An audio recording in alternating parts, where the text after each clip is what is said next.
télévision Futur Média mbokk yi jërë ngeen jëf nuyu nañu leen bu baax a baax sant leen gërëm leen am mbégte àndaat ak yéen ci soir d'info am mbégte di ci dalal suñu rakk parce que les jeunes reporters rakk lañu ci ñun muy Sokhna Astou Diouf vice-présidente de la convention des jeunes reporters chargée du partenariat et des projets Sokhna Astou Diouf ñoo ngi lay nuyu am mbégte dalal la ci soir d'info ci TFM. di leen fay Mamadou di leen remercier également ci invitation bi.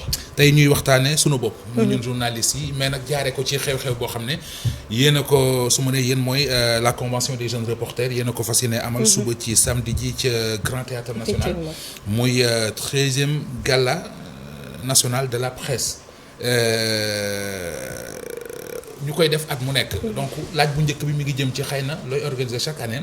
day baax bu ñu ci tolloo. nit ñi xam yan innovation moo ci am bu ñu ko comparé xëy na ak at yi weesu wala ak at mi weesu lan moo ci bees. année bi effectivement Mamadou ñu ngi leen di remercier di la remercier également si question bi. comme ni nga ko waxee chaque année dina am innovation yi nga xamante ne convention des jeunes reporters da koy def ci boobu les galas. L'année dernière gis ngeen le prix qu'on a initié le prix investigation dédié à Mamles Camara. Cette année on parle du prix environnement parce qu'il faut savoir 12 années yi jàll yëpp amuñu woon prix environnement mais cette année am nañ ñi nga xam ne mooy prix environnement mais li si gën a important mooy la carte de la convention bi nga xam ne mettre nañ ko en place. dañuy jël ci carte bi. oui prix environnement lan moo tax parce que xam nga sujet yi bari na. yi ngeen mën a décerner ay prix bari na. société mi ngi fii yeneen ak yeneen pourquoi spécifiquement ngeen choisir environnement. c'est important parce que aujourd'hui on parle de changement climatique gis nañ changement yi nga xamante ne moom moo am je ne dirais pas en Afrique mais ci monde bi yëpp yoon la ñi nga xam ne ñooy journalistes yi surtout ndaw yi nga xamante ne bii ñoo nekk sur le terrain di traiter les sujets de fond qui touchent l'environnement pour mën a permettre askan wi ñu mën a xam lu xew ak naka lañ mën a dundee ci alam gi comme ni ñu koy waxee. et donc mais du loo xam ne dafa figé rek nga xam ne chaque année dafa am prix environnement mais année bi bu doonee prix environnement année prochaine mën na doon prix santé. day am prix chaque année ak prix bu bees. Du moment que mettre nañ en place prix environnement. déwén aussi dinañ xool secteur bi nga xam ne secteur bu important la te bokkagul ci concours bi ñu jéem a xool naka lañ koy insérer loolu nag lu tax ñu koy def c'est pour permettre aux journalistes. mieux aux reporters pour ñuy mën a spécialiser wu. parce que comme niñ ko gisee ci jamono yi loo xam ne daf ñuy désoler nous tous en tant que journalistes on voit des tautologues ñoo xam ne ci lépp la ñuy wax. et yaakaar naa ne spécialisation lu important la ci journalisme mënuñ ko defee ci école yi ci rédaction yi lañ ko mën a defee donc suñu jëlee prix yi di catégoriser fexe catégorie bu nekk mu am spécialité dina mën a tax jeune reporter bu ne man kat santé laa gën a gis sama bopp dinaay traiter des sujets de santé environnement laa gën a gis sama bopp dinaa traiter des sujets d'environnement je suis passionnée par l'investigation je vais faire de l'investigation c'est au moins pour nous la convention des jeunes reporters di gën a firndeel li nga xam ne mooy formation yi ñuy def à travers catégorie bi ci concours bi. parce que jamono ji moom tout le monde est devenu politique. effectivement Sokhna Astou Diouf ngeen di organiser gala bi ci jamono joo xam ne. réew mi moom sant na Diop. sentir ngeen ko ci organisation. oui effectivement sentir nañ ko bu baax a baax mais bon dañuy sant yàlla comme on dit.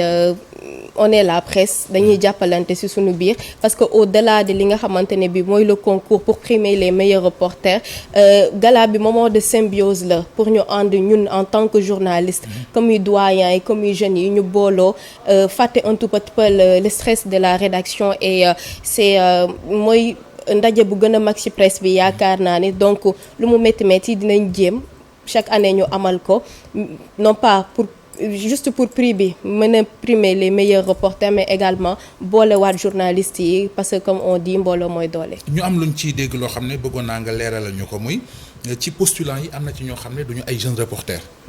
ndax am na bu dee waaw lu tax. c'est important merci pour la question loolu baax na ñu leeral ko. parce que certes c'est la convention des jeunes reporters qui organise le concours mais waxuñu concours national des jeunes reporters dañoo ne concours national des meilleurs reporters du Sénégal. quand on dit les meilleurs reporters du Sénégal yaakaar naa ne même reporter bu am 100 ans sax ci la bokk. maintenant li ci des c'est des questions de critères est-ce que dañoo war a waxtaanaat tënk concours bi ci ndaw ñi. wala dañ ko war a continuer ubbi ko ay discussion la peut-être après dinañ ci amal waxtaan ak yéen ñi nga xam ne yéenay suñuy mag ñu xool naka lañ ko mën a tënkaate mais jusqu'au jour d'aujourd'hui on parle de concours national des reporters du Sénégal. léegi ñun ñëpp gis nañu entreprise de presse yi jafe-jafe yi ñuy dund. feeñ na est-ce que feeñ na d'abord ci œuvre yi ñu leen présenté parce que xam nga yenn œuvre yi pour nga def ko. dafay laaj ay moyens. ndax d'abord feeñ na ci benn. deuxièmement mooy gis nañu ne ay jamono gala bu mel ni bu amee. am na ci ay entreprise de presse yoo xam ne dañuy jënd ay table. effectivement pour jàppale ko. effectivement. bala nga ne naam nekk fa. wala année biit am ngeen ko. waaw.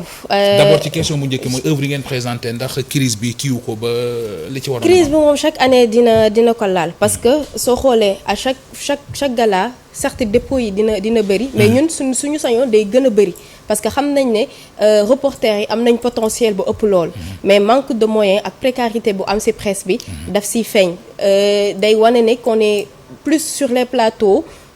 si table je dirais wax sa xalaat que sur le terrain pour faire les vrais sujets te loolu li ko gën a waral mooy manque de moyens parce que aussi il faut le dire pour faire un sujet de reportage wala un sujet d'enquête ça demande de l'argent ça demande du temps beaucoup si suñu rédaction yi amuñu moyens yooyu noonu pour dem defi yenn sujets yi parfois dañu koy xasee pour nous dire que seen moroom yi nekk si médias internationaux yi dañuy ñëw fii di def des sujets importants pourquoi yéen du ngeen ko def c'est pas que ñun xamuñu sujet yooyu noonu c'est pas que ñun amuñu xam-xam bu ñu demee defee sujet yooyu mais par moment c'est les moyens qui manquent aussi le temps parce que comme niñ ko xamee temps bi nga war a jël benn 3 mois def ko ci benn sujet suñu rédaction yi duñ la ko may au-delà de ça également le manque d'argent bi nga xamante ne bi moo ci précarité bi la jógee yàgg nañ ko dund mais n'empêche quelque chose à saluer chaque année reporters yi dinañ def ay efforts di produire di ñëw di déposer la preuve chaque année production yi day gën a yokk la preuve aussi chaque année ñu yokk benn catégorie donc ça montre que malgré la précarité malgré nu mu méttee moyens yi nu mu fi manqué reporters yi ñu ngi essayer di def le maximum pour produire des sujets de qualité. En ce qui concerne l'achat des tables c'est désolant et c'est très dommage de le dire parce que lu toll ni gala national de la presse bi yëpp war a mën a dajaloo kafoore ñu primer les meilleurs journalistes chaque année da ngay gis ni ñu doon jëndee table yi dafay wàññeeku parce que comme on dit la précarité si on est dans un métier très précaire même si ça nous désole de le dire à chaque fois comme si on est en train de quémander mais c'est la réalité et comme ni nga ko xamee année bi bokkut ak année passée comme année passée nu mu bokkutee ak année bu ci ginnaaw donc oui nit yi rédaction yi ñu ngi jënd table mais pas comme les autres années. li tax a jóg gala bi bokk na ci fësal excellence. ci journalisme. surtout oui. bu ñu ko waxee wax ci sujet reportage. wax ci sujet d'enquête yi nga xam ne dafay répondre ci normes yi métier mi santaane. muy lu am solo. mais ci jamono joo xam ne seetlu nañu ne ce sont des sujets qui n'intéressent pas pratiquement lépp ci Sénégalais. tey mën nga def benn reportage dem ba Fogny gis fa nit ñi xool li ñuy dund def ko ci reportage déjà pour nga gis reportage yu mel noonu ci presse écrite bi c'est tout un problème. site internet bi c'est tout un problème rarement yenn télé yi ñoo koy def ndax yéen a ngi bàyyi xel mission bi ngeen am pour indi nit ñi ba ñuy intéressé wu ci lu am njariñ. foofu nag dama xaw a d'accord tuuti. benn jour maa ngi si waxtaan ak sunu doyen Bakhoum di ko nuyu. parce que moom aussi si membre jury concours bi la bokk. ma koy naan à chaque fois dañuy xas ñun journalistes yi pour dire que on ne fait pas un travail de qualité pourtant société bi moo ñuy imposer lu ñu leen di diffuser. m'a dit non ce n'est pas la société mooy. imposer dictat aux journalistes wala aux médias yi ñoo war a imposer seen dictat de la consommation de l'information après par la suite dama toog ma xalaat si et j'ai compris qu'il a parfaitement raison parce que ni ñu toogee nii di ko wax am na tamit ñuy toog naan ñoom duñu gis des productions de qualité si sunu média locaux yi donc oui am na ñoo xam ne je suis désolée de le dire médiocrité moo leen intéressé am na ñoo xam ne toog di wax sa xalaat en longueur de journée moo leen intéressé d'autres wax ci politique moo leen intéressé mais il y a bel et bien des gens dans la population yoo xamante ne bi ay sujets de qualité yu intéressants sur la population moom moo leen ñor et lenn aussi dafa am c'est la transformation digitale de nos médias. Je ne parle pas simplement d'instaurer des services digitaux dans les rédactions, mais une transformation totale digitale des médias. Je pense que Mamadou Diagne sunu président bu fi nekkoon dina si mën a gën a xuus expert la si loolu. suñu ko defoon dinañu permettre même si les gens seetaanatuñu li nga xam ne mooy médias traditionnels yi comme ni ñu ko doon seetaanee avant mais enquête yooyu ak sujet yooyu noonu ñuy def dinañ ñu permettre ñu mën a xam nan lañ koy adapter à la consommation au digital ba ñi nga xamante ne bii ñooy utiliser les plateformes digitales di ko mën a consommer comme il faut comme si c'était à la télé ou à la radio. C'est très important parce que dañuy wax ne la nature a horreur du vide. C'est-à-dire que digital bi bu ñëwee ñu bàyyi ko live kat yi. ay tojaag rek la ñuy wax. pendant ce temps journalistes yi war a informer am la bonne information xam nu ñuy defee recoupement bi du ñu am possibilité dem atteindre cible boobu. léegi effectivement et pour ça comme tu l'as dit la nature a horreur du vide et loolu la convention des jeunes reporters comprendre récemment après le gala dinañ lancer benn projet bu am solo intitulé le mojo journalisme c'est-à-dire le journalisme mobile. On va apprendre aux reporters naka nga mën a utiliser en tant que journaliste sa téléphone pour filmer monter def lépp lu la war en tant que journaliste et naka nga mën a utiliser say plateformes digitales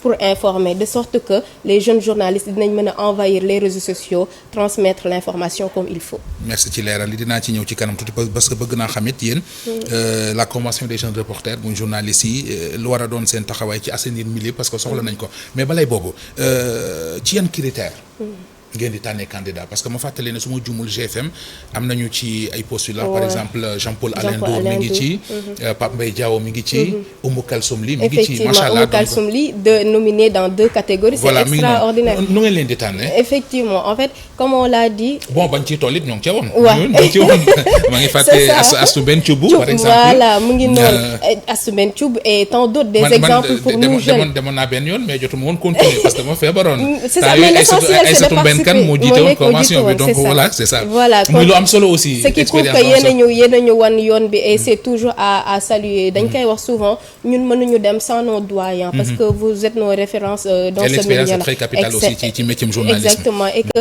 maintenant parlant des critères il faut savoir que nous avons plusieurs catégories comme ni ma ko waxee tout à l'heure am na catégorie télé radio environnement bu ñu initié cette année investigation catégorie prix droits et médias de l'enfant pour vulgariser les droits de l'enfant catégorie étudiant am na également parce que on se dit la pratique commence à l'école donc yoon la ñuy wane étudiants yi production yi ñuy def ci seen classe yi maintenant critères yi mooy les critères du journalisme maanaam le respect des normes de reportage le respect des normes d'enquête etc su ñëpp nag bu ñu déposer ci critères yooyu ci catégorie yooyu yëpp jury bu nekk parce que il faut savoir que catégorie bu nekk am na jury wam am na président du jury et même jury yooyu ce sont nos anciens qui sont là-bas j'ai parlé tout à l'heure de Ibrahima Bakhoum et il y a Tidiane Sy qui est dedans qui est le président du jury du prix investigation pour vous dire à quel point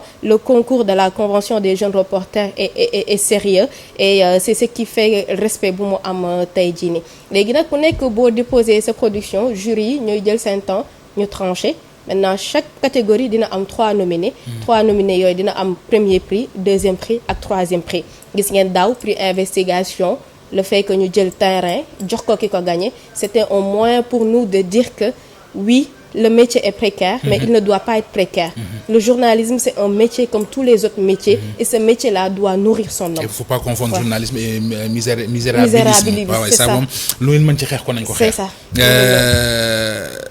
joxe ay prix dafa laaj ay moyens. Effectivement. état bi jàppale na leen.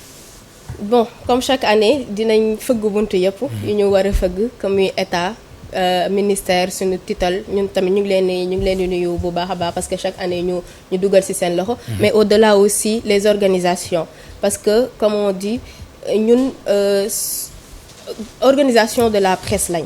La convention des jeunes reporters c'est une organisation de la presse donc ñun suñu indépendance moom dañ koy clamer fu nekk c'est pas que tu es partenaire dañ ñuy jox que fi nga bëgg la ñuy xool on a notre ligne directrice moom la ñuy topp ku bëgg ci ngay ñëw nga fekk ci ñu et di sant partenaires yi ñuy accompagner bu baax a baax chaque année comme je l'ai dit on a les ambassades les organisations sont là comme la GIZ bi nga xamante ni bi on a fait beaucoup d'activités avec eux, l'ambassade France qui nous a bien accompagnés ci GLA bi, Greenpeace mi tax ñu initier le prix environnement ak tant d'autres partenaires. Non, allez-y donc ñun noonu lañ ci mën a jàppale. waaw c'est ça, c'est pas de la publicité mais bon. mi ngi noonu Auchan cette année ñëw nañ dugal ci seen loxo di jox ay bons d'achat pour ñi nga xamante ne bi ñoo nar a nekk lauréats yi. Loolu aussi c'est vraiment à saluer. Canal Plus aussi ils font partie de nos partenaires. TDS mi nga xamante ne cette année moo jël engagement parrainer prix télévision yi, et il faut savoir que après loo yi ñuy joxe yépp seen participation moo tax ñu koy mën a joxe, donc ñu leen di remercier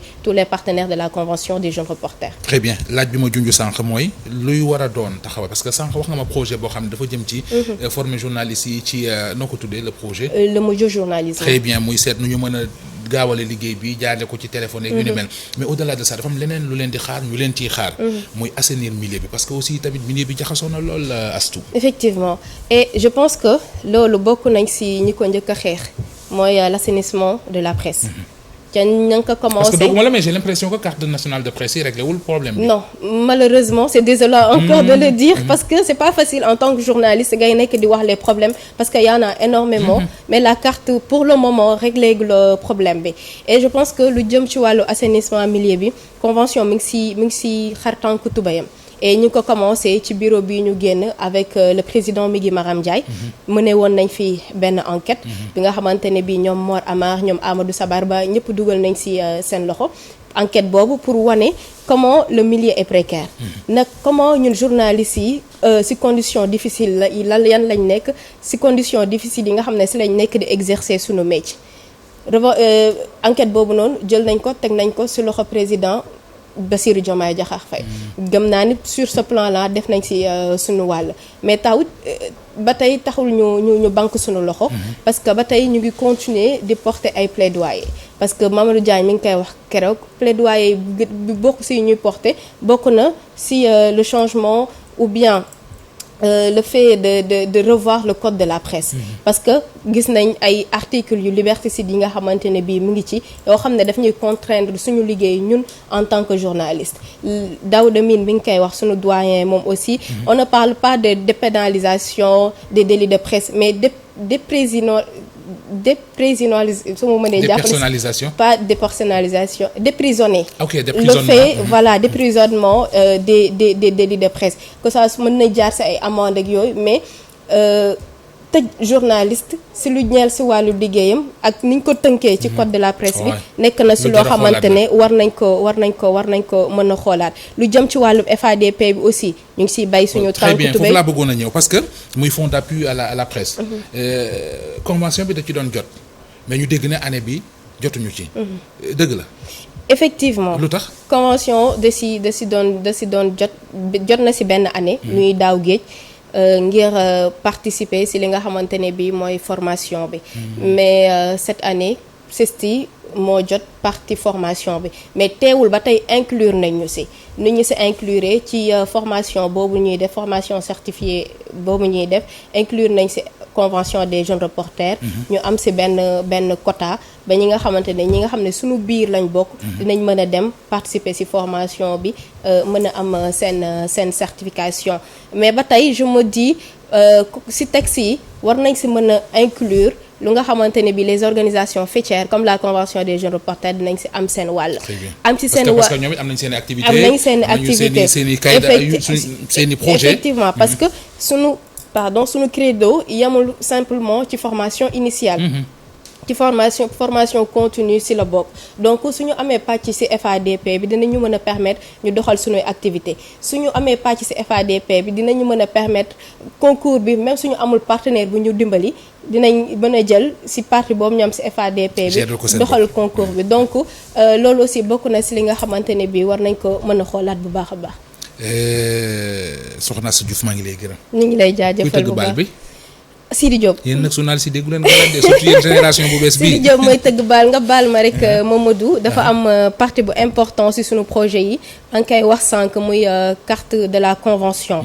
parce que on s'est dit waruñu yor carte boo nga xamante ne bi du am valeur ajoutée déjà ñu ngi ci sunu rédaction yi. parfois pour nga am contrat en bonne et due forme dafay jafe parfois duñ la déposer cotisation sociale yooyu yëpp ay problème la ñu ne nag ñun mën nañu bay suñu waar à travers la carte de la convention si naka carte de convention bi mi ngi doon jar 5000 du durée 2 ans cette année dañoo lancé benn campagne boo xam ne carte de la convention 10 000 lay jar mais day ànd ak carte couverture maladie bu durée 2 ans de ce fait ki nga xamante ne mooy journaliste wala jeune reporter bu jënd carte boobu noonu à 10 000 francs pendant 2 ans di nga si mën a faju mu couvrir la à hauteur de 80%. Donc loolu c'est vraiment important ñu notifier ko. te au-delà de santé bi xëy na da ngeen xalaat ci yeneen pexe. effectivement yoo xam ne carte bi dina ko mën a jariñ. jeune reporter bi effectivement parce qu'on s'est dit que carte bi warul nekk carte boo xamante ne bi voilà tu te dis je suis membre de la convention point du la jariñ dara. gis naa fi carte boo xam ne dem Gorée rek. mi